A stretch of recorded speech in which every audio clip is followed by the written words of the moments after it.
नमस्कार, स्वागत है आप सभी का हमारी खास पेशकश महाकुंभ में। तो हरिद्वार महाकुंभ की तैयारियां अपने चरम पर है। सीएम तीरथ के नए नए आदेशों पर अधिकारी अपने काम में दिन रात लगे हुए हैं। भव्य कुंभ का दिव्य आगाज करने के लिए संतों की टोली भी हरिद्वार पहुंचनी शुरू हो गई है। महाशिवरात्रि के मौके पर शाही स्नान के बाद अब अप्रैल से शुरू होने वाले महाकुंभ मेले की बाकी खामियों को भी दूर किया जा रहा है। ऐसे में कुंभ की भव्य तैयारियों को लेकर साधु संतों में खुशी का माहौल है।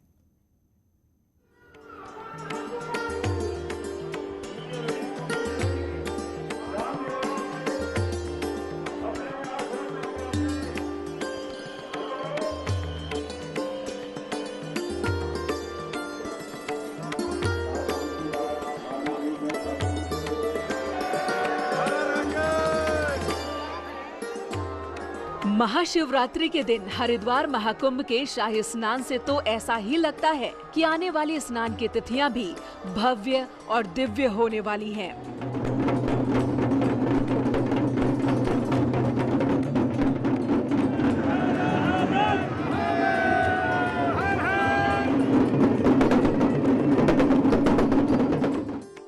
10 मार्च को सीएम तीरथ सिंह रावत के कमान संभालने के बाद से ही हरिद्वार महाकुंभ की रंगत तेजी से बदलने लगी है।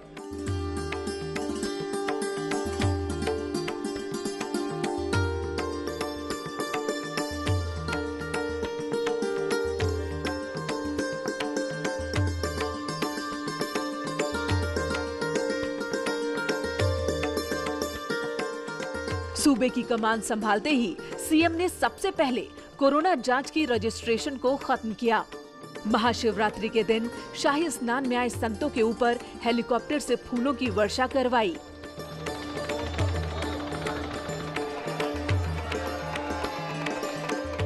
अब बाकी बचे स्नान और कुंभ मेले में कोई परेशानी न हो, इसलिए तैयारियों के लिए कई नए निर्देश दिए गए। सीएम तीरथ के इस पहल से साधु संतों में खुशी का माहौल है।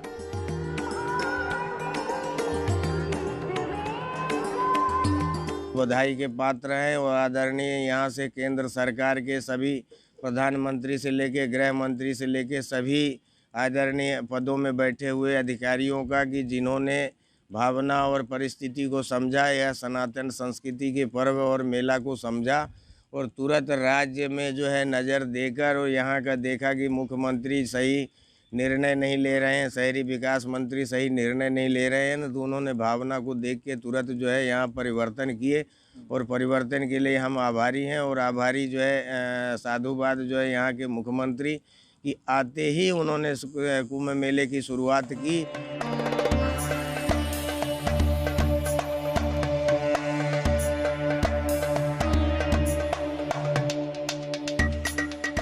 महाकुंभ की तैयारियों को लेकर संतों की खुशी इसलिए भी है क्योंकि संतों के लिए सरकार की ओर से बेहतर इंतजाम किए जा रहे हैं। इस कुंभ मेले में श्रद्धालुओं के साथ साथ लाखों की संख्या में संत बैरागी भी आ रहे हैं। हजारों मात्रा में साधु संत बैरागी साधु संत आएंगे और उसी की जो है व्यवस्था के लिए हम लोग आए हैं। जो कुंभ मेले की शुरुआत तो पहले से ही चालू हो गई, लेकिन बैरागी साधु संतों का आना जाना काफ़ी जो है जोरों शोरों पे है।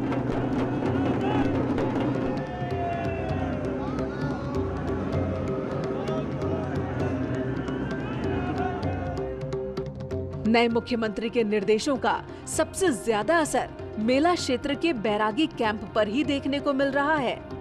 यहाँ कुंभ मेले के दौरान बैरागी अखाड़ों की 3 अणियां अपना डेरा जमाती हैं। कुंभ मेले में सरकार की ओर से उन्हें शिविर लगाने के लिए भूमि आवंटित की जाती है, लेकिन इस बार भूमि आवंटित नहीं की गई थी। इस मामले पर कई बार बैरागी अखाड़ों के संत नाराज होकर अखाड़ों की उपेक्षा का आरोप लगा चुके थे। वहीं कमान संभालने के बाद तीरथ सिंह रावत ने खुद बैरागी कैंप पहुंचकर बैरागी साधु संतों से मुलाकात की और अधिकारियों को जल्द से जल्द साधु संतों को भूमि आवंटित करने के निर्देश दिए, जिस पर तेजी से काम चल रहा है। जो समय कम हुआ है बेसी लगाना है, स्नान करना है और कुंभ करना है, तो इसमें जल्द से जल्द सहयोग तो सरकार के हर कर्मचारी एक्टिव हो गए हैं, काम करने लगे हैं। और जल्द से जल्द 10 दिन में काम करके तैयार कर देंगे। बढ़िया होगा, मुझे आनंद आएगा। आनंद आनंद आनंद।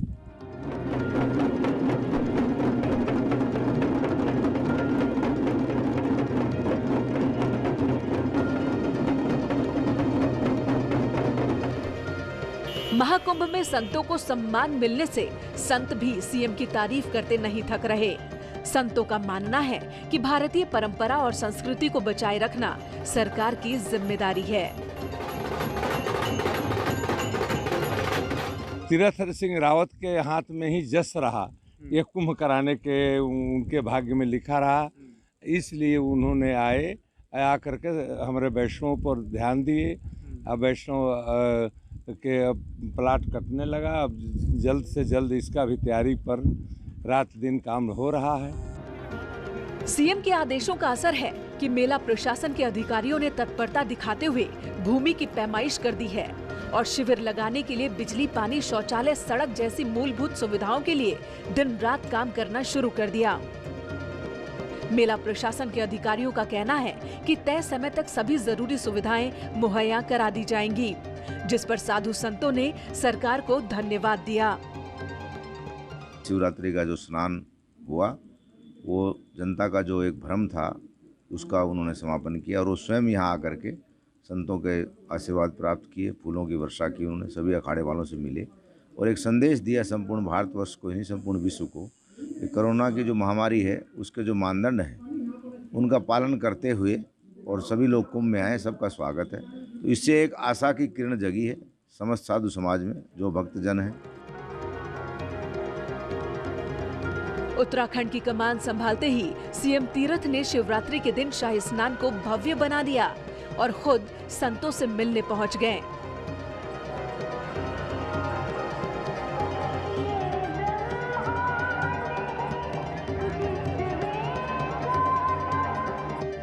महाकुंभ की तैयारियों पर संत मानते हैं हर वर्ग के लिए एक आशा की किरण जगी है।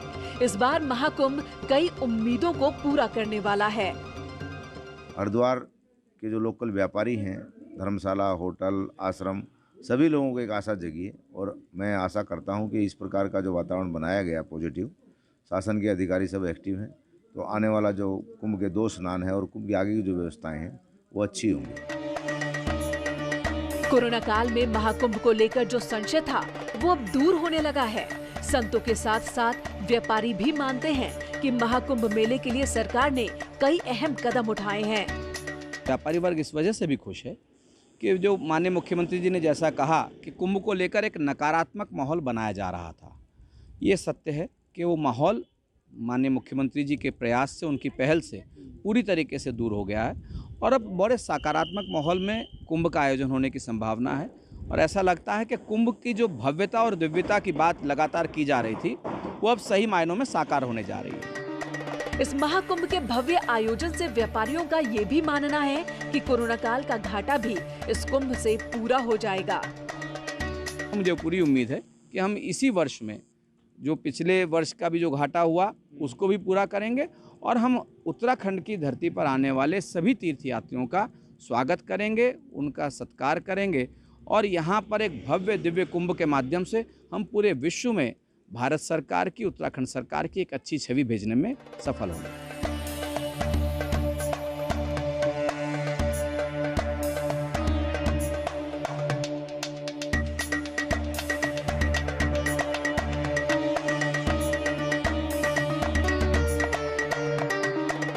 जाहिर है सीएम तीरथ के कमान संभालते ही महाकुंभ के आयोजन की तैयारियां बेहतरीन दिखने लगी हैं, क्योंकि कुंभ मेले को भव्य और लोकप्रिय बनाने के लिए सरकार और प्रशासन हर संभव कोशिशों में जुट गए हैं।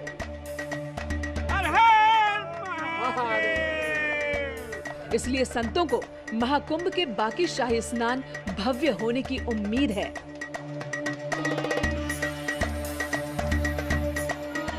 बता दें कि महाकुंभ का शाही स्नान महाशिवरात्रि के दिन शुरू हुआ। उसके बाद अगली तिथि सोमवती अमावस्या यानी 12 अप्रैल को है। वहीं बैशाखी कुंभ स्नान 14 अप्रैल को और फिर चैत्र पूर्णिमा यानी कि 27 अप्रैल तक चलेगा। न्यूज़ 18 के लिए हरिद्वार से पुलकित शुक्ला की रिपोर्ट।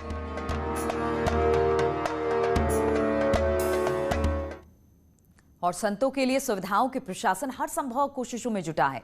वहीं हरिद्वार के संकरे घाटों और गलियों में आस्था के महासैलाब को सुरक्षित रखना भी बड़ी चुनौती है। पुलिस प्रशासन की ओर से महाकुंभ की सुरक्षा अनोखे तरीके से की जाएगी। देखिए महाकुंभ की सुरक्षा के लिए पुलिस की अनोखी पहल।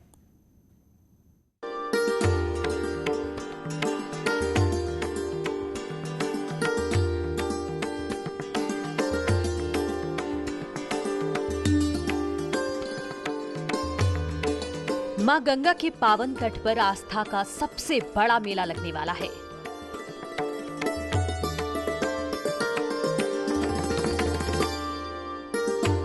देश के साथ साथ दुनिया के श्रद्धालुओं का समागम होने वाला है।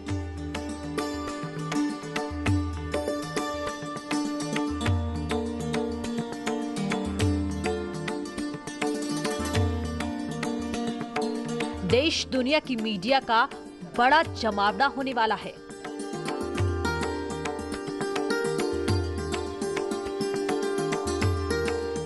धरती से लेकर आकाश तक सिर्फ हरिद्वार का दृश्य दिखने वाला है।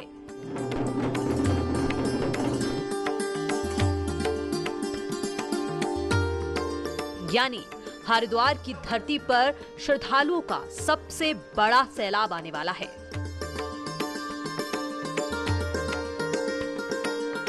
जाहिर है इतने बड़े मेले की सुरक्षा भी बड़ी चुनौती होगी। हरिद्वार के घाट और गलियां बेहद ही संकरी हैं। इसीलिए पुलिस ने इस महामेले की सुरक्षा के लिए अनोखी पहल की है। जी हां, गाड़ी से चलने वाले अधिकारी 1 महीने तक साइकिल की सवारी करेंगे।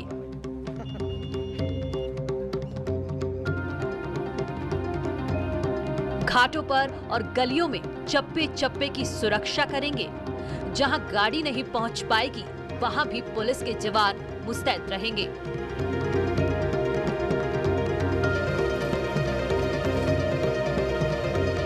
मेला क्षेत्र में खासकर डेंसली पॉपुलेटेड एरिया है और घाट एरिया है जहां पर की गाड़ियां भी जाती नहीं है, तो लेकिन वहां पर मोस्टली सभी में साइकिल जाती है।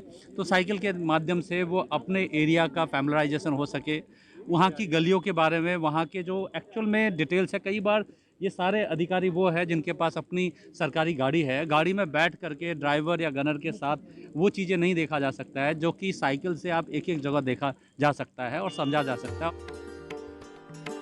पिछले कुंभ से सीख लेकर मेला पुलिस अनूठा प्रयोग करने जा रही है। महामेले में किसी प्रकार की कोई चूक न हो, इसके लिए 23 अधिकारियों को कुंभ मेले के लिए साइकिल दी गई है। वहीं दूसरे चरण में 100 साइकिल दी जाएंगी। पुलिस की टीम शाही स्नान वाले दिन भीड़ भाड़ वाले गंगा घाटों और बाजारों में व्यवस्था बनाने के लिए साइकिल का इस्तेमाल करेंगे। तो जो ये साइकिल डिस्ट्रीब्यूशन है, कहीं ना कहीं ये हमारी जो प्रोफेशनलिज्म है और जो हमारा एरिया फैमिलराइजेशन के साथ साथ यहाँ की गलियों और घाटों के बारे में बेहतर जानकारी उपलब्ध कराने में सहायक सिद्ध होगी। जाहिर है साइकिल से सुरक्षा के कई फायदे होंगे। मसलन हरिद्वार की गलियों में अधिकारी मुस्तैद रहेंगे, साथ ही पर्यावरण की भी सुरक्षा होगी।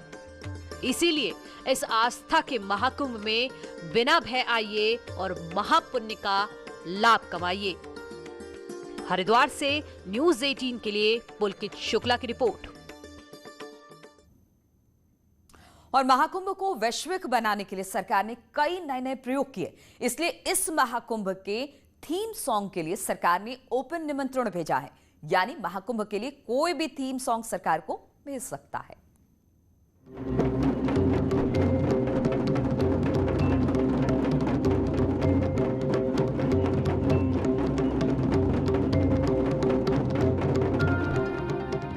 दिव्य कुंभ को अद्भुत बनाने में सरकार कोई कोर कसर नहीं छोड़ रही। इस बार महाकुंभ का अपना थीम सॉन्ग भी होगा। महाकुंभ के थीम सॉन्ग के लिए सरकार ने देश विदेश के सभी गीतकारों को ओपन आमंत्रण भेजा है। यानी जिसका गाना सिलेक्ट होगा उसे सरकार की ओर से 1 लाख का इनाम दिया जाएगा। हमने mygov.gov.in जो हमारा पोर्टल ऑफिशियल पोर्टल है सरकार का, उस पर हमने इस प्रतियोगिता को इनवाइट किया हुआ है। गाना गाने के शौकीन लोग गाना कंपोज करके 25 मार्च तक mygov.in वेबसाइट पर जाकर अपना गाना अपलोड कर सकते हैं और इस खास प्रतियोगिता में शामिल हो सकते हैं। इस प्रतियोगिता में सिलेक्ट होने वाले गीतकार को 1 लाख का इनाम दिया जाएगा। इसमें ओपन पार्टिसिपेशन है, कोई भी पार्टिसिपेट कर सकता है, अपने गीत को रिकॉर्ड करके, अपने सॉन्ग को रिकॉर्ड करके वहाँ पे जो है डाल सकता है और जो भी विजेता होगा उसको एक इनामी राशि भी दी जाएगी। जाहिर है सरकार इस महाकुंभ के प्रचार प्रसार के लिए हर वो कोशिश कर रही जिससे महामेले की दिव्यता और बढ़े। हरिद्वार से न्यूज़ 18 के लिए पुलकित शुक्ला की रिपोर्ट।